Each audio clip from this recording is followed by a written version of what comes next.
Kick-ass facts! Relationship stuffs and things. Pew, pew, pew, pew! Your relationship status does not affect your happiness at the end of your life. Researchers from Michigan State University conducted a study to measure the happiness of married, formerly married, and single people at the end of their lives to see just how much love and marriage played into overall well-being.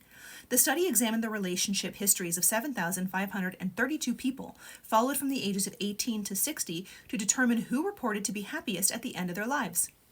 Lifelong singles and those who had varied relationship histories didn't differ too much in how they were. This suggests that those who have loved and lost were just as happy as those who had never loved at all. Married people did show a slight uptick in happiness. The margin was not substantial. The consistently married group answered 4 out of 5 on how happy they were. Consistently single people answered 3.82, and those who had a varied history answered 3.7.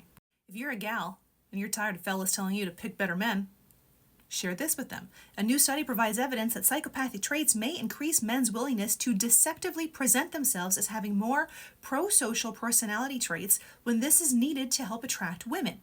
Findings indicate men with more pronounced psychopathic personality traits exhibit greater increases in honesty, emotionality, and agreeableness personality traits when they were instructed to give answers to a personality inventory that would make them more appealing to women.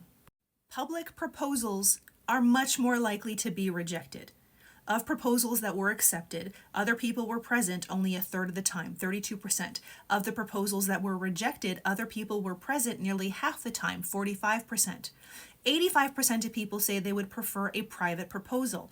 If the proposal had been made publicly and the woman said no, the audience was much more likely to be hostile to the woman than the man. The man was sometimes comforted by onlookers. In contrast, one woman was booed out of a bar and another was kicked out of a restaurant. The psychologist who conducted the study analyzed 374 stories of rejected and accepted marriage proposals. Nearly all of the people who proposed, 94%, were men proposing to women.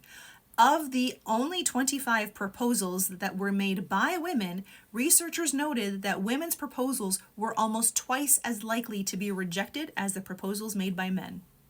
Love can be chemically broken down into 3 categories, each with its own set of hormones. Lust, testosterone and estrogen; attraction, dopamine, norepinephrine, and serotonin; and attachment, oxytocin and vasopressin.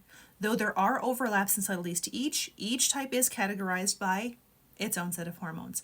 Let's look at the graphic. A. The testes and the ovaries secrete the sex hormones testosterone and estrogen during the sexual desire. This is the lust phase.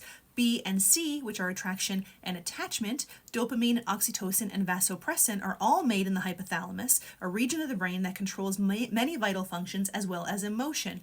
D. These are the several areas of the brain that affect love. Interestingly, lust and attraction shut off the prefrontal cortex of the brain, which includes rational behavior. Sexual arousal turns off the regions of your brain that help us with critical thinking. All genders are rated as more attractive when in groups. Researchers believe this is because facial oddities tend to visually average out when next to other people.